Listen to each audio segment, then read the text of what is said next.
দাওয়াত দিয়েছেন, মাহফিলের ইন্তজাম করেছেন। এটা অনেক কষ্ট। বছরে একবার মাহফিল হয়, প্রতিদিন মাহফিল হয় না, প্রতিদিন মাহফিলের ব্যবস্থাও করা হয় না, প্রতিদিন আসার সুযোগও হয় না।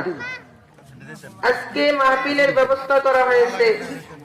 যদি আজকের সময়টা আমরা কাজে লাগাইতে না পারি, তাহলে আমাদের চেয়ে হতভাগা পৃথিবীতে আর কেউ হতে পারে না।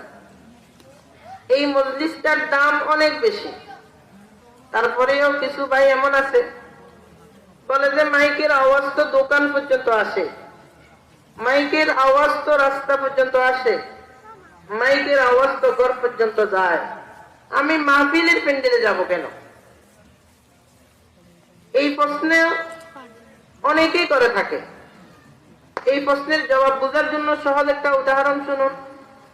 বর্তমান শীতকাল না, এই শীতকালের মধ্যে আমাদের মুরব্বীরা আগুন জ্বালায়, আর সেখানে তারা শরীরকে তা দেয়।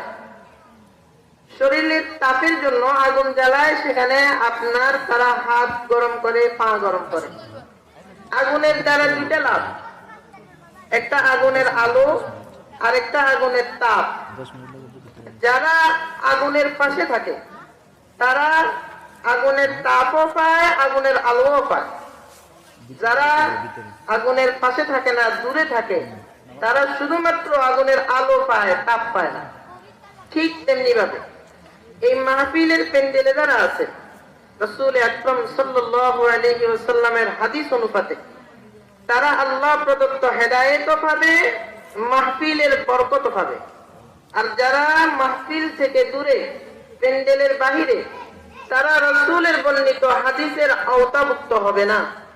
রাসূল আকরাম সাল্লাল্লাহু আলাইহি ওয়াসাল্লাম বিভিন্ন হাদিসের কিতাবে, এই হাদিসটা বিভিন্ন হাদিসের কিতাবে বিভিন্ন ভাবে বর্ণিত হয়েছে। রাসূল বলেন, মা মিন কওমিন ইয়াজতামিউনা ফি বাইতিন মিন বুয়ুতিল্লাহ ইয়াতলুনাল কুরআনা ফীহি ওয়া ইয়াতাদারাসুনাহু বাইনাহুম ইল্লা হাফাতহুমুল মালায়েকা ওয়া গাশিয়াতহুমুর রাহমাহ ওয়া নাযালাত আলাইহিমুস সাকিনাহ ওয়া যাকারাহুমুল্লাহু ফী মান ইনদাহ। এই হাদিসটা